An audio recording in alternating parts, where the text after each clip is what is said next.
Welcome to class 9th mathematics exercise number 1.2। ठीक है, 1.1 हम पहले कर चुके हैं, आप लोग 1.1 देख सकते हैं। तो आई होप कि आप लोगों को अच्छे तरह से वो समझ आ गई होगी, और आप लोग अगर फिर भी कोई प्रॉब्लम हो तो मुझसे पूछ सकते हैं, सही है, कमेंट में। और वैसे अब हम करेंगे एक्सरसाइज नंबर 1.2। ठीक है, मैथमेटिक्स, ठीक है, क्लास 9 साइंस ग्रुप।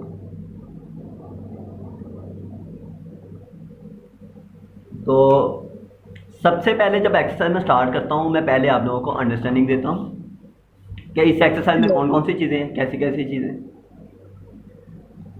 किस तरह से ये एक्सरसाइज जो है ना आगे चलेगी। तो सबसे पहले हम वही चीज़ देखेंगे। ये एक्सरसाइज बेस है टाइप्स ऑफ मैट्रिक्स पे, टाइप्स ऑफ मैट्रिक्स। ठीक है, कॉलम की अकसाम कौन कौन सी है। ठीक है,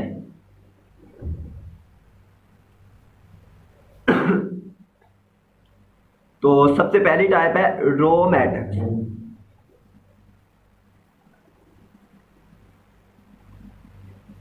ठीक है, हर वो मैट्रिक्स जिसमें सिर्फ एक रो हो, वाहद सिंगल रो, उसे हम रो मैट्रिक्स कहते हैं। एग्जाम्पल मतलब कि ए इज इक्वल टू 1 2 3, ऐसे ये मैट्रिक्स है ना, तो ये रो मैट्रिक्स है। ठीक है, क्योंकि इसमें सिर्फ एक ही रो है, ये वाली, सही है, तो ये रो मैट्रिक्स है। तो उसके बाद second type of matrix column matrix. ठीक है, कॉलम मैट्रिक्स, तो जिस मैट्रिक्स में सिर्फ एक कॉलम है, जैसे 2 3 1 इस तरह से, सही है, तो इसे कहेंगे कॉलम मैट्रिक्स। ठीक है, थर्ड टाइप है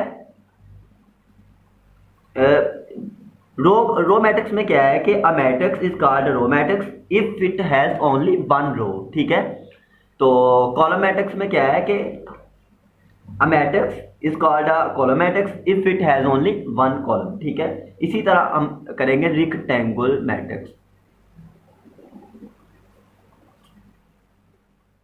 रेक्टेंगुलर मैट्रिक्स, ठीक है, रेक्टेंगुलर मैट्रिक्स जैसे नाम से पता चल रहा है, रेक्टेंगल शेप होती है इसकी, सही है, ऐसे ऐसे वाली कोई शेप है इसकी, रेक्टेंगल, जिसकी ये दो साइड इक्वल है और फिर ये दो साइड इक्वल।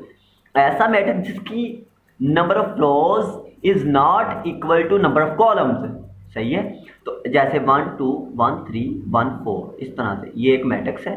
तो ये कौन सा मैट्रिक्स आ गया हमारे पास, सी मैट्रिक्स। कौन सा मैट्रिक्स है, रेक्टेंगुलर मैट्रिक्स। ठीक है, क्योंकि इसकी 3 नंबर ऑफ रोज है और 2 number of column. Number of rows is not equal to number of columns. ठीक है, number of rows number of column के इक्वल नहीं है, ये इसकी डेफिनेशन है। ठीक है, तो आप लोग इस तरह से डेफिनेशन भी इसकी बता सकते हैं। तो ऐसे नंबर 4 पे है हमारे पास स्क्वायर मैट्रिक्स। तो स्क्वायर जैसे कि नाम से आप लोग को वाजे है कि इसकी चारों साइड स्क्वायर होंगी। ठीक है, चारों साइड बराबर हो, ऐसा मैट्रिक्स जिसके चारों साइड्स बराबर हो, मतलब कि ऐसा मैट्रिक्स स्क्वायर मैट्रिक्स है जिसकी number of rows equal to number of columns. ठीक है, number of rows number of columns के इक्वल है। ओके, इसे ये रो मैट्रिक्स हमारे पास, ये कॉलम मैट्रिक्स, ये रेक्टेंगुलर स्क्वायर मैट्रिक्स। यहाँ तक ओके हो गया, समझ आ गई यहाँ तक। ठीक है, हम एक्सरसाइज में यही चीज़ें देखेंगे, एक्सरसाइज में भी यही चीज़ें हैं, हम एक्सरसाइज भी सॉल्व करेंगे इधर ही। तो अब आता है जी नल मैट्रिक्स, नल और जीरो मैट्रिक्स। ठीक है, नल जैसे जीरो से आप लोगों को वाजे है, ऐसा मैट्रिक्स जिसमें सिर्फ 0 0 ही हो, 0 0 एग्जिस्ट करते हो, ऐसा में जिसकी एंटिटी सारी 0 0, उसे कहते हैं नल मैट्रिक्स। ठीक है, तो ये इसकी मैट्रिक्स की टाइप थी हमारे पास।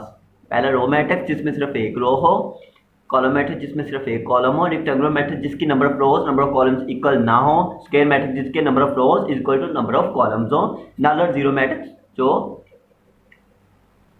सारे ज़ीरो ज़ीरो हों जिसमें, ठीक है। तो इसकी भी हम एग्जांपल ले सकते हैं स्क्वायर मैट्रिक्स की, 1 2 1 3 इस तरह से, ठीक है। कोई 1 1 2 1 2 1 1 3 1, ये एक हमारे पास स्क्वायर मैट्रिक्स है, ठीक है। ये स्क्वायर मैट्रिक्स है दोनों, number rows equal to number of columns. तो अब हम सीखेंगे ट्रांसपोज ऑफ मैट्रिक्स क्या है, ठीक है। ट्रांसपोज ऑफ मैट्रिक्स,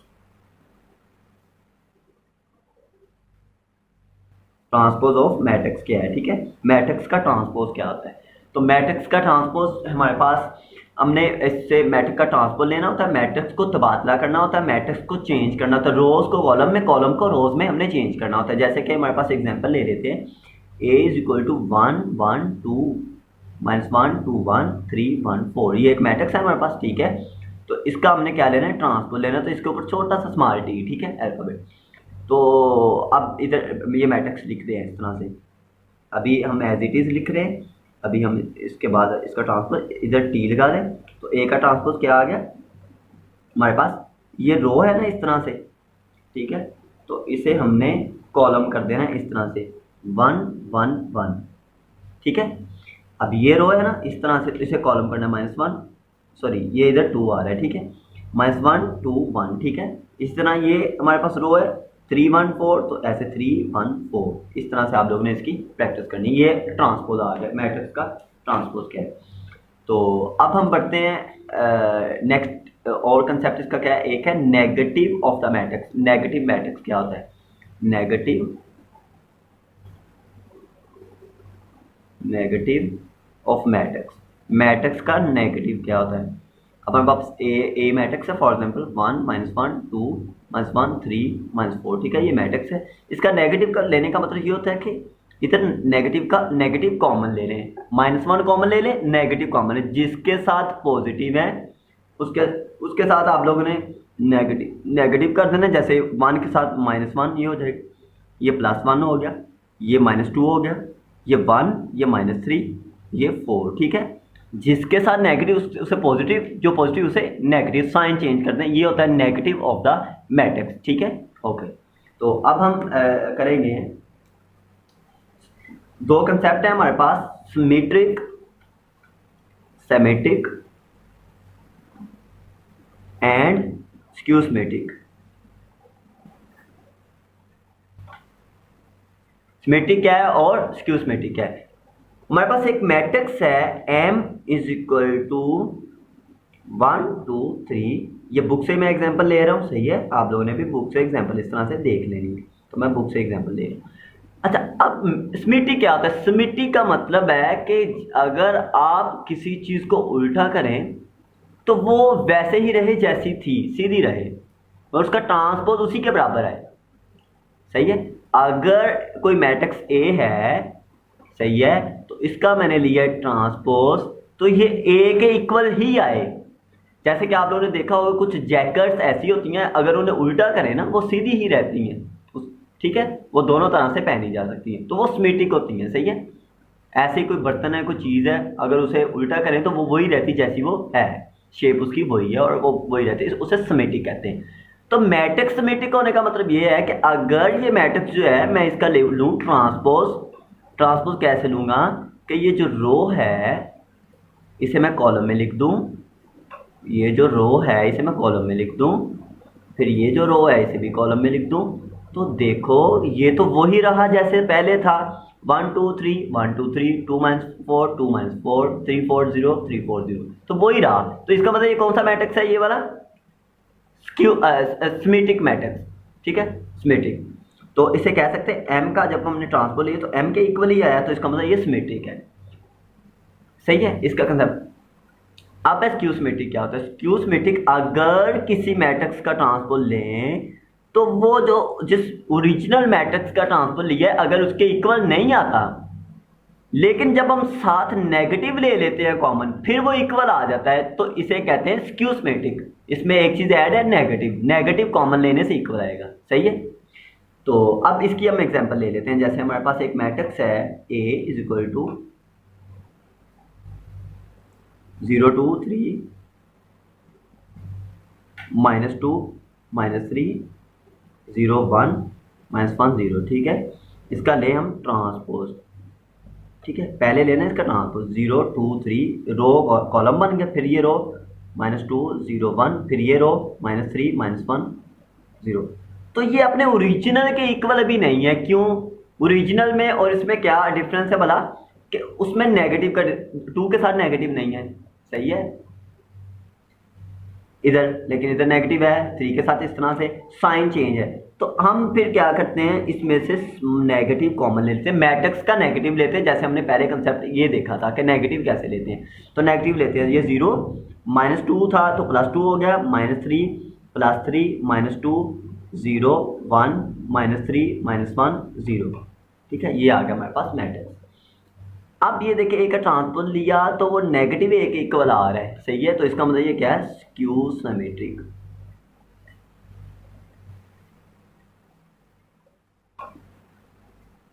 ठीक है, तो ये स्क्यू सिमेट्रिक आ गया।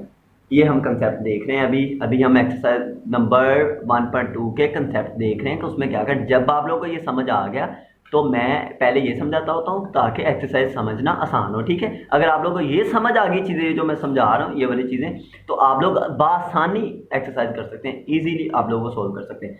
तो एक लास्ट हमारा कंसेप्ट रह गया डायगोनल ऑफ द मैट्रिक्स। ठीक है, एक हमारा लास्ट कंसेप्ट रह गया डायगोनल मैट्रिक्स, डायगोनल मैट्रिक्स। इसी तरह डायगोनल मैट्रिक्स और साथ हमारे पास आ गया स्केलर मैट्रिक्स। ठीक है, इसी तरह हमारे साथ में तीनों इकट्ठे ही आप लोगों को समझाऊंगा। ठीक है, इनमें थोड़ा सा डिफरेंस है। इसी तरह हमारे पास आ गया आइडेंटिटी मैट्रिक्स। इसे हम आइडेंटिटी मैट्रिक्स को यूनिट मैट्रिक्स भी कह देते हैं। ठीक है, यूनिट मैट्रिक्स, सही है। अच्छा, डायगोनल मैट्रिक्स की हम एग्जांपल लेते हैं। ऐसा मैट्रिक्स डायगोनल मैट्रिक्स हम कहेंगे, ऐसे मैट्रिक्स को डायगोनल मैट्रिक्स कहेंगे जो कि नंबर एक स्क्वायर मैट्रिक्स हो, वो जैसे A = स्क्वायर होना चाहिए। ठीक है, लेकिन उसके डायगोनल पे कोई नंबर्स हो, डायगोनल पे नंबर हो सकते हैं, और बाकी जो हैं एंटिटीज वो 0 हो। ठीक है, डायगोनल पे सिर्फ नंबर हो, बाकी ऊपर और नीचे उसके क्या 0 हो, ऐसे मैट्रिक्स को डायगोनल मैट्रिक्स कहते हैं।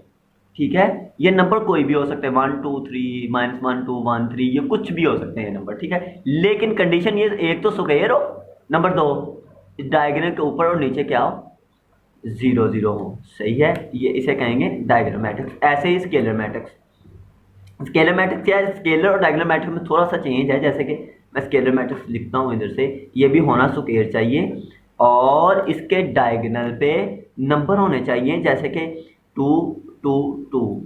बाकी इधर बाकी एंटिटीज जो इसकी है, लेफ्ट जो एंटिटीज है वो 0 होने चाहिए, और डायगोनल पे जो नंबर हों वो सेम हो। ठीक है, ये स्केलर की कंडीशन है कि जो डायगोनल वाले नंबर है वो सेम हो, 2 2 हो, 3 3 5 5, के ए कुछ भी हो जाना चाहिए। सही है, लेकिन सेम। आगे यूनिट मैट्रिक्स। यूनिट मैट्रिक्स हमारे पास ये है, ये भी स्क्वायर मैट्रिक्स होता है और इसके डायगोनल पे 1 होता है, यूनिट होता है डायगोनल पे। ठीक है, इसलिए इसे यूनिटी मैट्रिक्स कहते हैं या आइडेंटिटी मैट्रिक्स, कि इसके डायगोनल पे क्या है 1 1 1 1 ही होना चाहिए, 1 1 ही इसकी कंडीशन है। ठीक है, कि इधर 1 1 1 1 1, ये सेम है, नंबर एक, नंबर 2 1 1। ठीक है, ये सिर्फ सेम होने चाहिए, इसकी कंडीशन ये सेम हो, कोई भी हो, इसकी कंडीशन ये सेम 1 1 हो, तो इसे हम आइडेंटिटी मैट्रिक्स का, आप समझ गए होंगे ये, आई होप। तो अब हम आते हैं एक्सरसाइज की तरफ। हम एक्सरसाइज के कुछ क्वेश्चन करते हैं, सही है। तो एक्सरसाइज की तरफ आते हैं। एक्सरसाइज हमारे पास है एक्सरसाइज नंबर 1.2।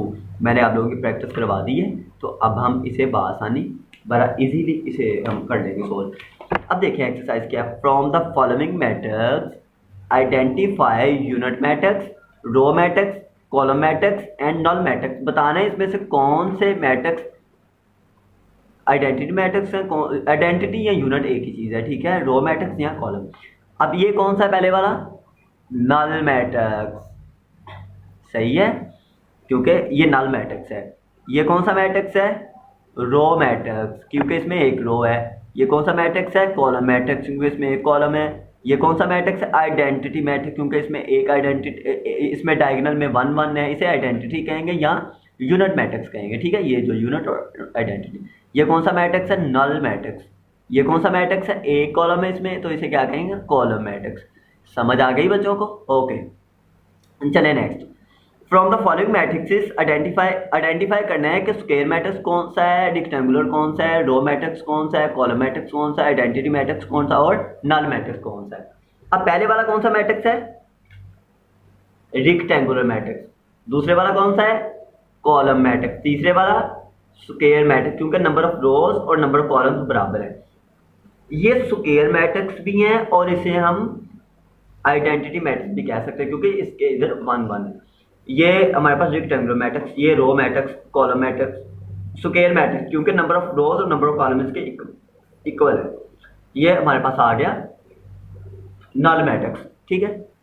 अब ऐसे ही हमने बताना है, 3 चीजें हमारे पास है। आइडेंटिफाइड डायगोनल मैट्रिक्स कौन से हैं, स्केलर कौन से और यूनिट कौन से। ये पहले वाला कौन सा है? इसके डायगोनल पे सेम है डायगोनल, तो इसका मतलब ये कौन सा होगा पता? Scalar matrix. इसके डायगोनल पे सेम नहीं है, बाकी इधर और इधर 0 है, तो ये कौन सा होगा? डायगोनल। इसके ये 1 1 है, तो 1 1 जब डायगोनल पे हो तो फिर क्या होता है? Identity matrix. इसके डायगोनल पे सेम नहीं है, ये 3 है, ये 0 है, तो क्या होगा? Diagonal matrix. इसके 5 - 3 2, और इधर ही हम कर लेते हैं बुक पे, E = 5 - 3 2 0 0 1 + 1 2, तो ये सेम आ गया ना, 2 2, तो ये कौन सा होगा? स्केलर मैट्रिक्स, ठीक है। यहाँ तक समझ आ गई। अब हम करते हैं क्वेश्चन नंबर 4 करते हैं, सही। क्वेश्चन नंबर 4 में क्या है? Find negative of the matrix. Matrix के नेगेटिव फाइंड करने, जैसे ए मैट्रिक्स है ना, +1 फिर 0 फिर -1, तो जब हम इसका नेगेटिव फाइंड करेंगे तो जहां पॉजिटिव है वहां नेगेटिव, इधर माइनस आ जाएगा, इधर प्लस। इसका नेगेटिव लेंगे, इधर प्लस, इधर माइनस, इधर प्लस, इधर माइनस, इधर भी माइनस। तो ऐसे हम इसके नेगेटिव फाइंड कर सकते हैं। मैं आप लोगों को एक आध क्वेश्चन इसका कर भी देता हूँ जल्दी करते हैं, क्योंकि वो बैटरी नहीं है। अब देखें, हमारे पास डी मैट्रिक्स है, -3 -4 2 और 5, ठीक है। ये डी मैट्रिक्स है, तो इसका नेगेटिव कैसे लेंगे बता? डी मैट्रिक्स का इस तरह से नेगेटिव लेंगे। ये नेगेटिव है, पॉजिटिव हो गया, ये नेगेटिव पॉजिटिव हो गया, ये पॉजिटिव नेगेटिव हो गया, ये पॉजिटिव नेगेटिव हो गया, ठीक है। इस तरह से हम नेगेटिव लेंगे सब मैट्रिक्स के, सही है। अब नेक्स्ट क्वेश्चन नंबर 5 है transpose of the matrix. Question number 5 क्या है? ट्रांसपोज ऑफ द मैट्रिक्स, कि मैट्रिक्स का ट्रांसपोज कैसे लेना है। अब हमारे पास इसका पहला क्वेश्चन है, A = 0 1 -2, तो इसका ट्रांसपोज कैसे लेंगे मैंने पहले बताया। ये कॉलम है, इसे रो में कन्वर्ट कर देंगे, 0 1 -2, ठीक है। ये इसका आ गया ट्रांसपोज। क्वेश्चन नंबर 6 है, ये देखें, क्वेश्चन नंबर 6 हमारे पास है कि अगर वेरीफाई करें, ए भी है हमारे पास, बी भी है, तो वो कहता है वेरीफाई कि ए का ट्रांसपोज, और फिर जो ट्रांसपोज लेके आंसर उसका फिर दोबारा से ट्रांसपोज, डबल ट्रांसपोज ए के इक्वल होता है। मतलब कि एक ग्लास है, आप लोगों ने उसे उलट करके रखना है, तो दोबारा फिर उलट कर देना है, तो सीधा हो जाएगा। एक चीज़ को उलट किया है, फिर उलट कर दो, सीधा हो जाएगा। एक चीज़, एक मैट्रिक्स का ट्रांसपोज लिया, फिर ट्रांसपोज ले लो, तो वो सीधा हो जाएगा, वही आएगा जो वो है। जैसे ए का ट्रांसपोज लेकर ट्रांसपोज तो ए ही आएगा। अब हम एक क्वेश्चन इसका कर लेते हैं, बाकी आप लोगों ने करना है, एक पार्ट आपने करना है। 6 क्वेश्चन का पहला पार्ट मैं कर रहा हूँ। A = 1 2 0 1, तो प्रूव करना है कि ए का ट्रांसपोज लें, फिर ट्रांसपोज लेते बराबर ए के होता है, सही है। अब लेफ्ट हैंड साइड ले लेते हैं हम, ए का ट्रांसपोज फिर ट्रांसपोज, ठीक है। तो ये क्या होगा, पहले ए का ट्रांसपोज लें, तो ए का ट्रांसपोज क्या आ जाएगा, ये रो है, इसे कर देंगे हम कॉलम 1 और 2, ये भी रो है, इसे कॉलम कर देंगे 0 और 1। दोबारा फिर इसका ट्रांसपोज लेते हैं हम, ठीक है। तो ये क्या हो जाएगा, 1 0 2 और 1, तो ये देखें ये इसके इक्वल आ गए। ए का ट्रांसपोज लिया, दोबारा फिर ट्रांसपोज लिया, तो वो ए के इक्वल आ गया। आई होप कि आप लोगों को समझ आ गया। अगर कोई क्वेश्चन है आप लोगों का, तो आप लोग मुझे कमेंट में पूछ सकते हैं, मेरे से वैसे आप लोग डिस्कस कर सकते हैं, तो मैं क्वेश्चन आप लोगों को वो समझा दूंगा। आप लोग अगर आप लोगों को ये वीडियो पसंद आ रही है ये वीडियोस, आप लोगों को समझ आ रही है इन वीडियोस की, तो आप लोग इसे लाइक शेयर सब्सक्राइब करें ताकि मुझे पता चले कि मैं ये काम करता रहूं, मतलब कि ये मैं लेक्चर मज़ीद बना के देता रहूं। तो ओके, अल्लाह हाफिज़।